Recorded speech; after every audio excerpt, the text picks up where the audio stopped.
солдат! Обнаружен! Вражеский солдат!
Обнаружен вражеский пулеметчик.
Солдата видел! Вражеского!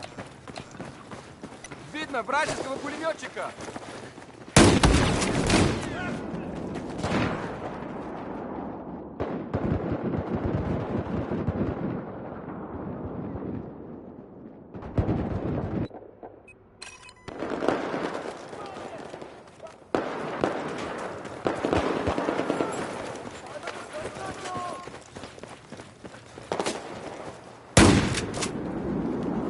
Вижу! Вражеского солдата!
Welcome to Order of Battle. I'm your host Westy, and it's time to catch up with everything that's happened for Battlefield 1 in August. First up, the Look Cow Pass update is now live for all Battlefield 1 players. This gives premium pass holders early access to the first of 6 Russian-themed maps, the rest of which will be available via another update in September. 2 more base game maps also received an update to support the fan-favourite Frontlines game mode, Monte Grappa and Ballroom Blitz. This gives every player of Battlefield 1 more content to play with. For full details and patch notes for the August update, check out battlefield.com. Next, we saw the introduction of Battlefield 1 Revolution. This is everything Battlefield 1 has to offer in one complete package. The base game and the premium pass have been bundled together at a great price, so you can jump right into the action. Starting off with the most extensive expansion pack in Battlefield yet, but more on that in just a bit. Alongside this, Battlefield 1 now joins more than 45 other games in the Vault for EA Access and Origin Access. If you're subscribed to either of these services, you can now download the base game and start playing. The community test environment for console players also became available in August. Players have been able to join their PC brethren in testing out some of the latest content, including maps coming as part of the In the Name of the Tsar expansion. Keep an eye out as we reopen CTE registration for console players to join in and provide some valuable feedback. And lastly, a quick look ahead at what's coming. The roadmap for Battlefield 1 is packed with content.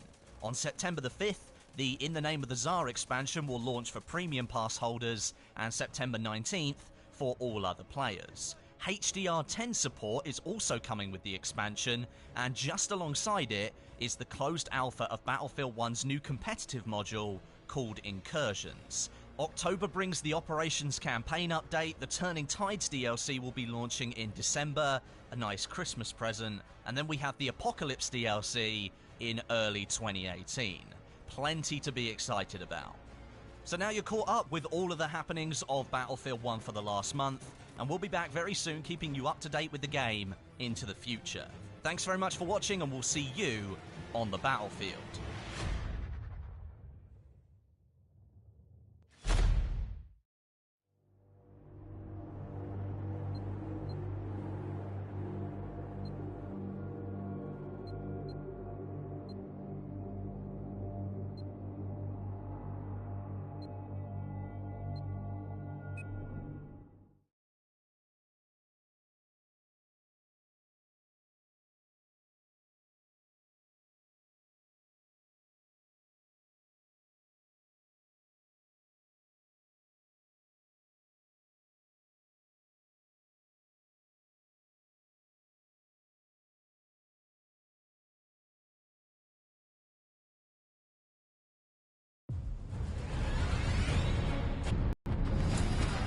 It's super exciting that Battlefield is finally getting a competitive mode. It's been asked for a really long time.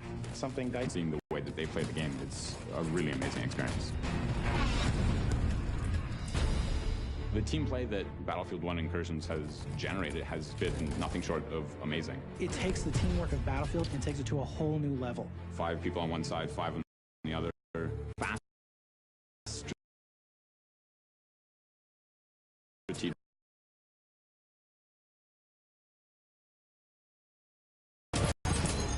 It's It's extremely important for the game to be just as much fun to watch as is to play. And that starts with the changes that we've made to the scoring system.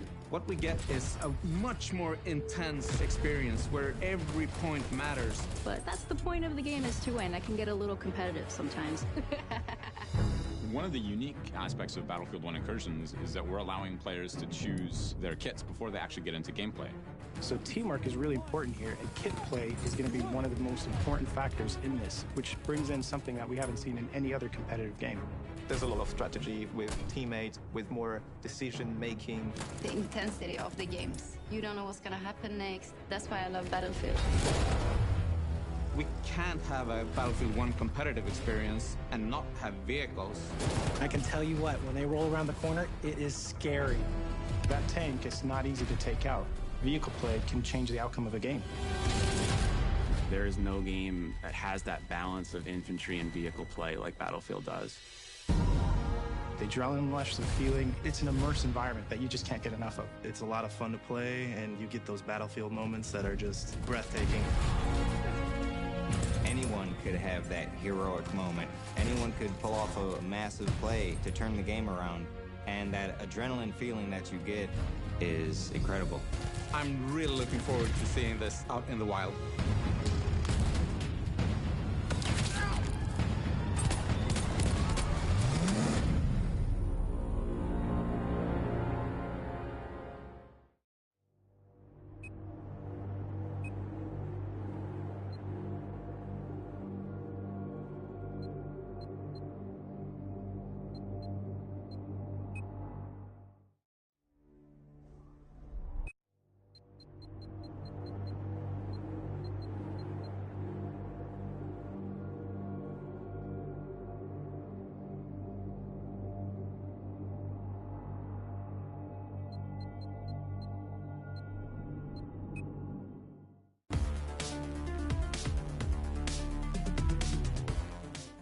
Hey everyone, it's Flakfire. The first map in Battlefield 1's Russian DLC, In the Name of the Tsar, is set deep in the Carpathian Mountains, where the Russian and Austro-Hungarian empires battle in the bitter cold for dominance over its valuable railway.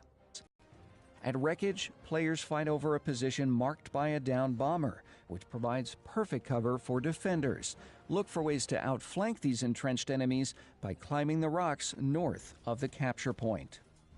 The Narev Depot, meanwhile, is home to the most effective emplacements on the map.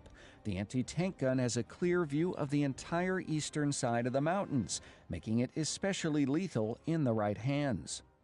Players will also find an anti-aircraft gun nearby for downing even the best pilots. Two more anti-aircraft batteries are located on the Russian side of the map near Narev Village and Rostov's Hold. Capture points near the Austro-Hungarian spawn are better protected from aerial attack by thick forests and rocky outcroppings. There are no ground vehicles on Wupkov Pass in Conquest, but it does showcase the new Hussar cavalry, which race through the mountainous terrain with lances at the ready. If you don't want to get skewered, avoid the clear pathways that weave throughout the map and open areas where cavalry can easily maneuver. If a team finds itself fighting a losing battle, the winterized armored train arrives to lend a hand and a chance to turn the tide. It's also able to capture both Narev Village and the Narev Depot. There are two elite kits on Wupkov Pass. The heavy machine gun sentry kit spawns at Pavel's Watch, while the flame trooper kit can be found at the back of Rostov's Hold. Lastly, one of the more interesting aspects of Wupkov Pass is how the map changes over the course of a match in Battlefield 1. It actually becomes more difficult to see soldiers as the weapons of war churn the pristine white snow into a hellish no man's land. Wupkov Pass arrives ahead of the rest of the In the Name of the Tsar expansion, which includes 5 other maps and a slew of new vehicles and weapons. For more Battlefield 1 videos, visit youtube.com/FlakFireGaming. Thanks for watching.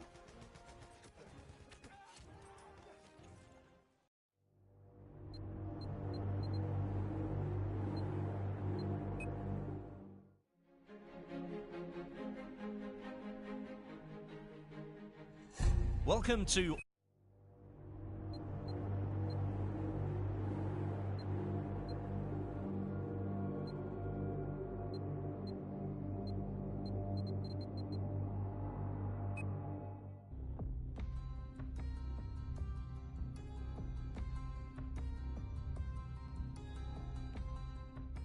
Hey everyone, Crunch here, and welcome back to another Battlefield 4 video. Now in today's video, I wanted to do something a little bit different for you guys. I wanted to start up a top 5 series, and this week we are starting off with assault rifles. I also wanted to tell you guys that I am starting school very soon, and you'll be seeing a little bit less of me, but I just wanted to let you guys know that I am going to try to make videos over the weekend so I can have them for the week. To start off with the number 5 spot, it goes to the M16A4. Now I'm not a big fan of the burst assault rifles, but for this one I'll make the exception. The M16A4 is a really good gun in my opinion. I think it does really well at long ranges, and that's where you can use these burst fire weapons as an advantage. With burst fire, I feel more in control at long ranges because I can get my shots where I want it to go, and that is why this gun made it to the top 5. Now I wanted to share the setup that I have for this weapon. I use a Cobra sight, laser sight, muzzle brake, and an angle grip. Now I use all these attachments a lot on most of my weapons, but it's just that I find it more effective. Moving to the number 4 spot is the Ace 23 assault rifle. Come on, all of you knew watching this video that this gun would make an appearance in top 5, especially when you're talking about assault rifles. I don't think I have to say much about this weapon other than it kicks so much ass. Now if you're having a bad day in Battlefield 4, I suggest you slap on that Ace 23 and just watch your score go up. I was really thinking about putting this weapon in the number 1 spot for top 5, but I just didn't feel right. The setup I use for the Ace 23 is a coyote sight, a laser sight, compensator, and angled grip, but I'm pretty sure you can slap on anything with this weapon and you'll still kick ass. For the number 3 spot, it has to go to the AUG A3. Besides the way the gun looks, I always loved this gun, and I feel like I liked it more in Bad Company 2 or even Battlefield 3. But in Battlefield 4, I don't find many people using this gun, but it definitely gets the job done. The setup I like to run with while using this weapon is a reflex sight, a ergo grip, along with a laser sight. We're getting close to the number 1 spot, but we first have to take a look at what number 2 has in store, and that is the Scar H. There's a reason this assault rifle came in second. It's a very powerful gun and it has no problem taking out enemies. A lot of people use this gun and I feel like it's great for all different types of situations. I even slapped on an ACOG sight and turned on the single fire mode, and I didn't do that bad. But during the first couple of days when Battlefield 4 was I did unlock the Scar H, but I just felt like it was too slow for me. But it wasn't until recently when I started to use this gun again, and I found out how amazing it was. Now the setup I like with this gun is a coyote sight, and remember, you can also use the ACOG sight. I highly recommend that in single fire mode. You can also use a laser sight, a muzzle brake, along with a stubby grip. Now for the number 1 spot, it goes to the F2000. This is absolutely my favorite assault rifle in the entire game. This just had to be number 1. It is my most used weapon in Battlefield 4. I currently have 1,142 kills with this great beast, and ever since Second Assault came out, I could hardly put it down. I actually tried using the weapon in other games as well, like Battlefield Bad Company 2 and Battlefield 3. I had the most fun, I would say, in Battlefield 3 so far, because I just unlocked the F2000, and it's absolutely amazing in that game as well. If you are a Battlefield 4 player and have not tried out this amazing assault rifle, I highly recommend you do. My best setup with this weapon is the reflex sight, laser sight, and angled grip, and I have no problems whatsoever. That about wraps up my top 5 video for this week. Let me know what your top 5 assault rifles are in the comment section below.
坐车车离。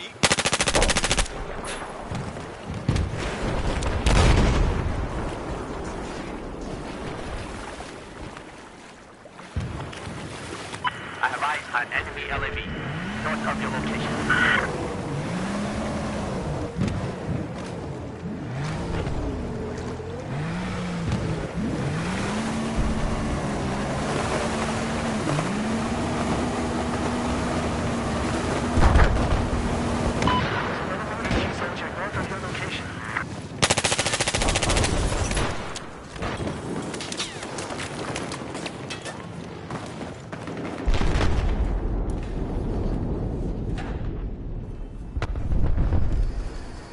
Just south of your location, there's an enemy helicopter. I need repairs for my vehicle.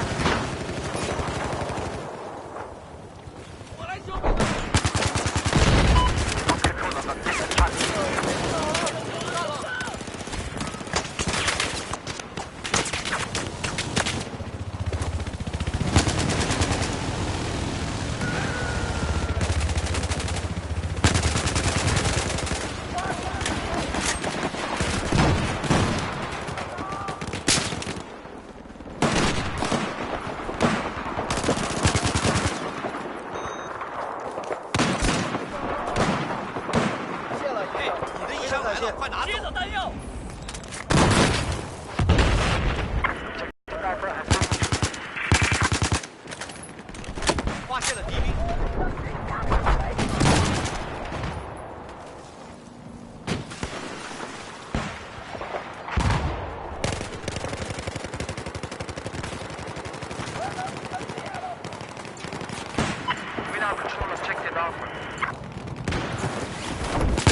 A hostile helicopter is flying in